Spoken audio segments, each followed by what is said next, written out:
This is an overview of how we can use leveling up to work to add more gamification to the classroom.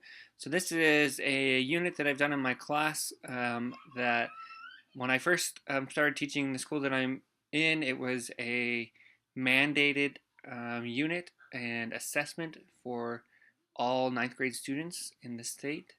And it was a difficult assignment to teach. Students didn't really like it, and they knew that it was required, and so that they knew they got extra time and additional support, and it just drug on quite a bit.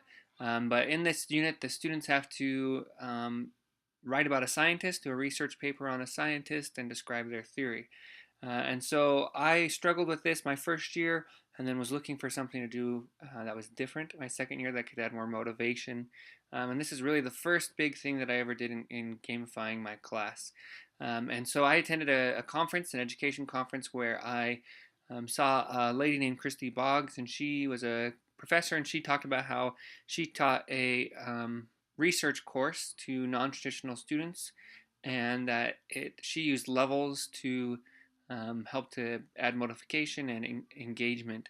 And so I built basically a lot of the tools that she used into this scientist defense, where students were tasked with defending their scientist and being able to describe the input and the power that their discovery had on society and the influence that society had on them.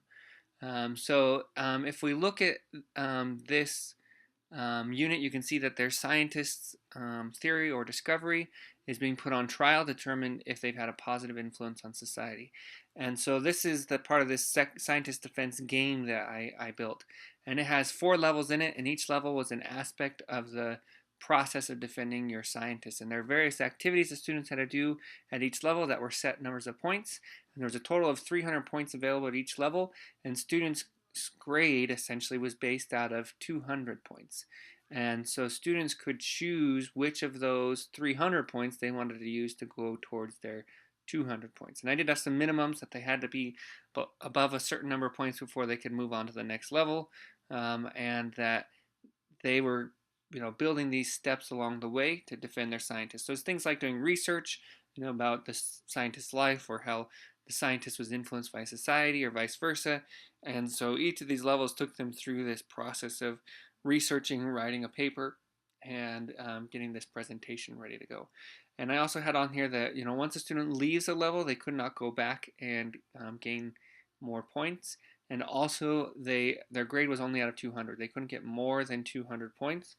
So even if a student did all of the activities, and 300 out of 200 points is what they got, they didn't get any extra credit. Essentially, they were still just based out of 200.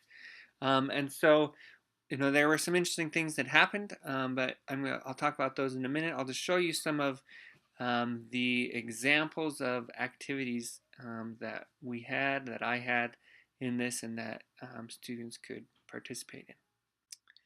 So here they are.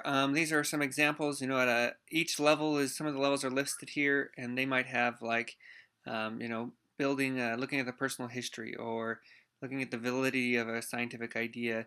And later on, they might have a proofread by myself, or proofread by their English teacher, a rough draft, final draft, a presentation, things like that. And so I made some activities worth so many points that students essentially couldn't ignore them. If they're 50 or 40 points, I was able to really make sure that all my students did those very important things, because they were such a quarter or close to a quarter of their total points they could get at that level.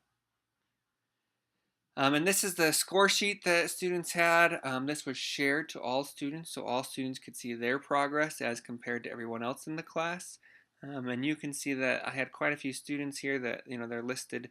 You can see all of their activities here, and which ones they chose to complete, and for all of the different levels, all the way through level 4. And you can see students had that choice to choose which activities they wanted to do and which ones they wanted to skip. We even had this student here who had a goal to hit all 300 points, even though their grade was only at 200. And they did it all except for right on that last one. And so this was something that was interesting. The best thing was my special education students really thrived on this and were ahead of many other students in completing this, and it was great motivation for pretty much every student in that class.